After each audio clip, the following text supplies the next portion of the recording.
Hello, 4th grade. Welcome back to our next ELA video for our online learning community. If you guys remember our last video, we talked about the setting of our book, Scraps of Time. We discussed the who, the what, the who and the what of the story thus far.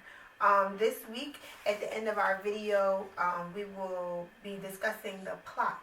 So by the time you guys are done watching this video today, you will understand what the plot of a story is and what the plot of this actual story is so far. So we left off on chapter 6. Everett just arrived at the church. He was having dinner with a couple of the Exodusters who also arrived there as well. As you guys remember, just to refresh your memory, he just met Hattie, and he found out that the Reverend who he was looking for to help him find his way further out west was Hattie's father. So let's get started. We are on chapter 7, and that is called Whispering. When lunch was over, Hattie brought Everett to meet her father. "Daddy, this is Everett Turner," she said. Everett shook hands with the Reverend Abel Johnson. He was handsome in a princely way, with a slight build, dark skin, keen eyes, and a quick smile. "You're mighty young to be heading west alone," Reverend Johnson told Everett. "Got any family?" "My pa and mom are dead. I'm by myself, sir," was all Everett said. "Billy Breeze said you would help." "Ah," said Reverend Johnson, "he's one of the finest horse trainers in town. Some say he's a horse whisperer." "A horse whisperer? Folks say he can talk to horses," Hattie put in. "There's not a horse he can't handle." "You haven't seen Shadow," Everett said, and told her about a quarter horse. "Now, how can I help you, boy?" the Reverend said.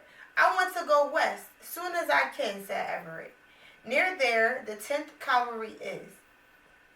"10th Cavalry, you say? Why, I know all about those soldiers, first black soldiers to be soldiers in peacetime." "That's right," Everett said proudly. Reverend Johnson put his hand on Everett's shoulder. Comanche Indian Territory," he said. "The government isn't letting settlers in there, but a group is leaving for Kansas come May, after the weather breaks. That's as far west as you can get now." "May? That was 4 months away. Kansas? That wasn't where Cole was." "Can't I just go on my own? I'm not afraid." Reverend Johnson raised an eyebrow. "You should be afraid," he said. "Out west is a mighty big place.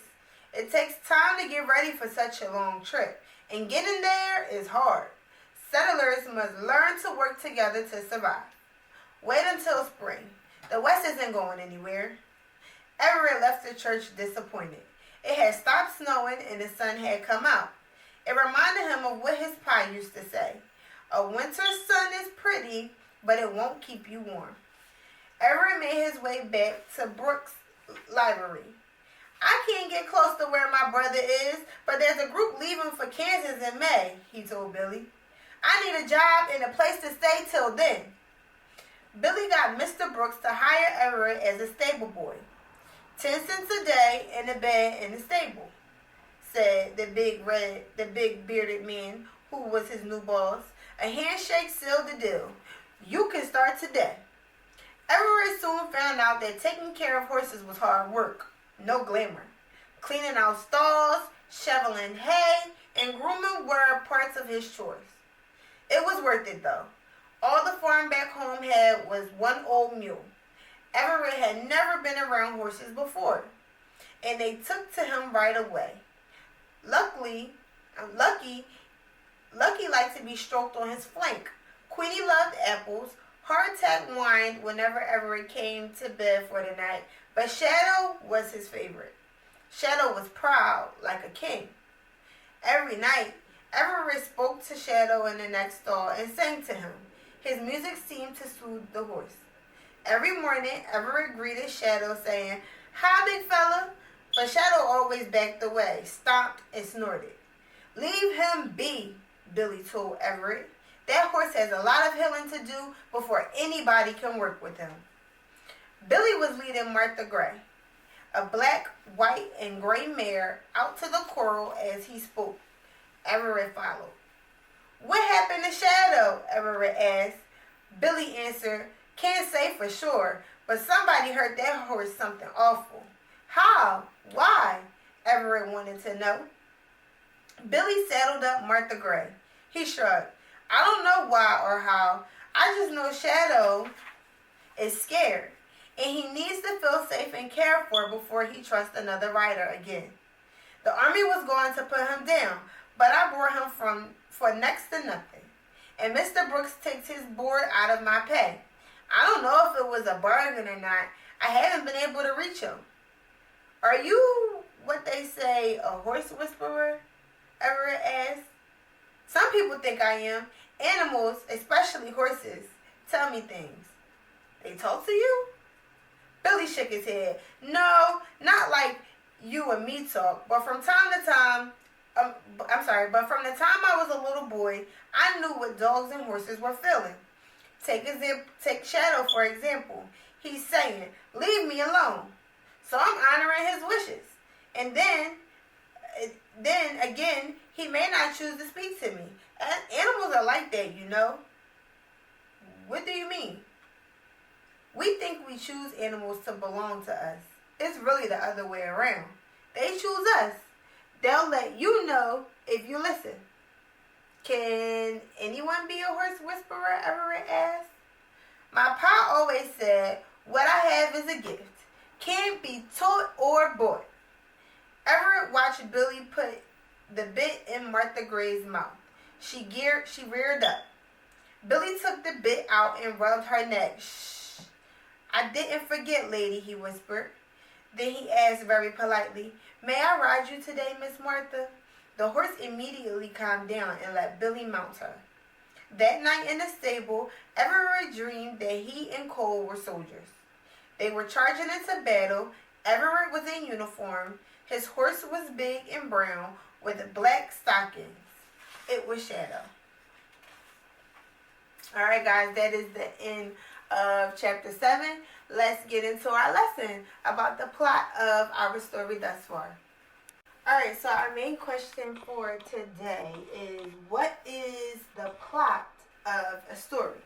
So the plot is known as the foundation of a story. It is basically where the setting of the book is built. So as you guys all remember, this is the same exact anchor chart that we discussed in class. And if you guys remember, the plot has 5 main components. The first component is the exposition. The exposition gives the background information about the characters and the setting of the story. Remember, we talked about it being a roller coaster. So when we start off, it's the exposition, and then eventually our story gets to build, and then our next stop is the rising action. The rising action is the events that lead to the conflict or the problem that occurs in the story. Once we get further on the top of our roller coaster, we reach the climax. That is the turning point of the story. Where did things change? Was it Arthur's thoughts? Was it their feelings? Or was it an action that made the story take a turn for itself? As we are going down our roller coaster, we hit the falling action, which are the events that happen after the climax that eventually leads to our final stop, which of course is the resolution, or what we sometimes call in our essays the conclusion of the story. So that wraps up or reveals the solution or the solution or the resolution to the problem in the story.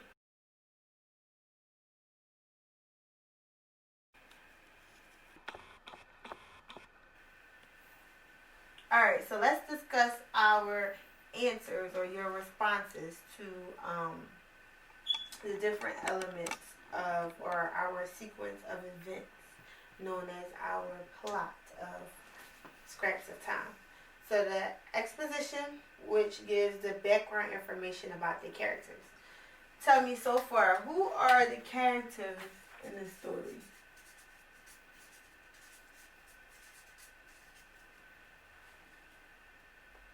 We have Hattie, Billy, Everett, we have the Reverend Abel Johnson. Can you guys remember any of the other characters in the beginning of the story? Think about when Everett first, when we were first introduced to Everett. Who were his friends that he was with in the attic? Remember, he was in his cousin's attic. Maybe you said Aggie, you're correct. And we also can't forget Captain Brewster.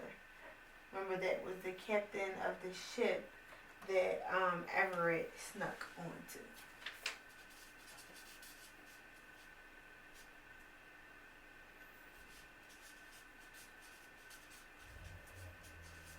Alright, so that is the first part of our exposition.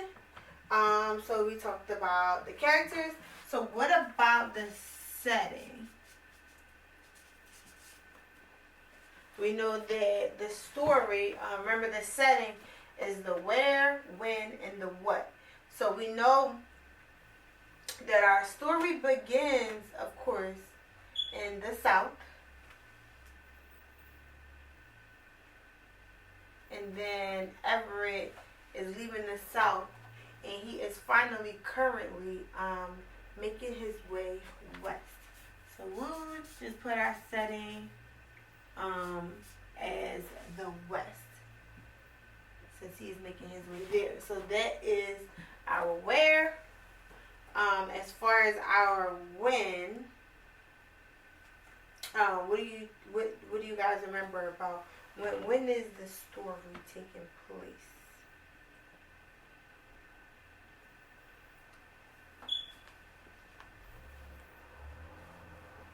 Alright, so now that we have our where, we are looking for our when. So when is our story taking place? Is it in the morning? In the afternoon? When is it taking place? So if you think about back into our reading, our book is mostly taking place in the morning and the afternoon. That is where the most relevant or the most important events are taking place. Last but not least, the what. The what, if you guys remember from our setting, is the environment. So we know that it's cold, which I have here. And if you, if you had cold or winter time for your setting of our book, you were correct. So let's move on to our rising action. The rising action is the events that lead to the conflict or the problem of the story. So we know that the biggest problem in the story right now occurs when Everett, what did Everett do? What was the big leap of faith that he took? Alright, so moving on, our rising action. The rising action is the events that lead to the conflict or the problem of the story. If you guys think back, Everett took a big leap of faith. What did he do? What did he do? What was the big decision that Everett made? Yes, he left home. So our rising action is that Everett left home. And why? Right, because he wanted a better life for himself out west.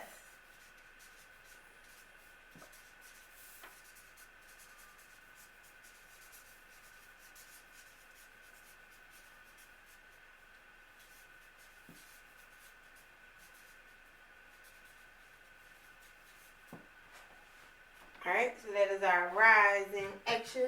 If you got that right, give yourself 2 claps. Great job. And then the climax, so the turning point. Right now, the turning point of the story is that Everett, he thought that he was going to be able to just to travel out west with no issues. So the problem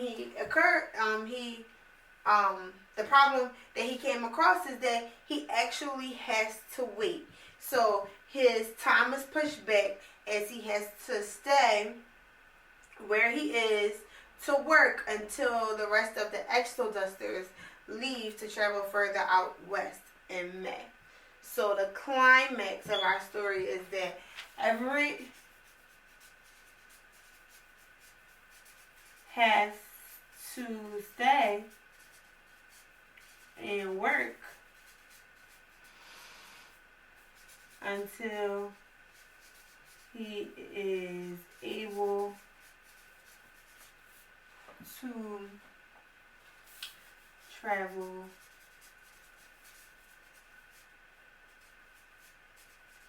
further in May.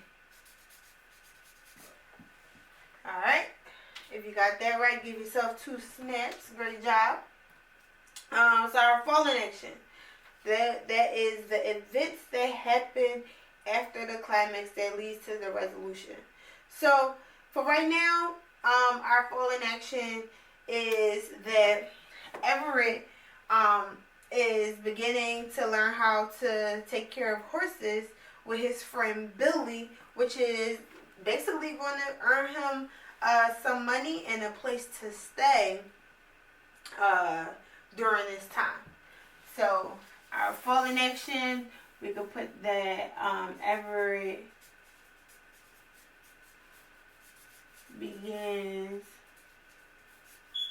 to work with Billy to make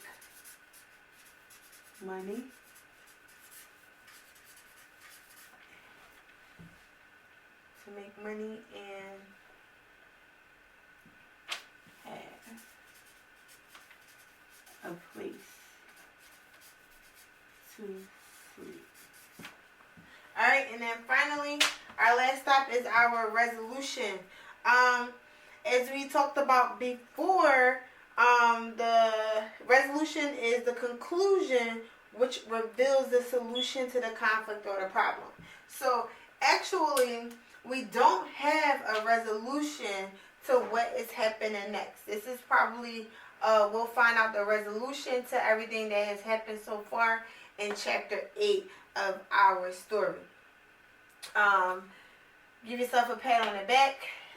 It's okay if you guys didn't get everything right. It's completely fine. We are working through this together.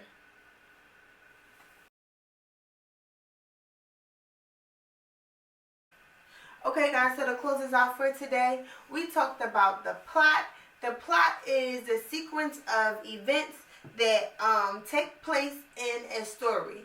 Let's not forget that there are 5 major components of the plot of the story. The first is the exposition. The next is the rising action. Then there is the climax, the falling action, and then finally the resolution. Your assignment for today, using your independent reading book, because you guys should be reading for at least 20 minutes a day, you will be writing out the plot of your story that you are reading. You can email me your responses at gtoler@ga-schools.org, or you may leave your comment underneath of this post of this video. Have a great day. I'll see you guys next time.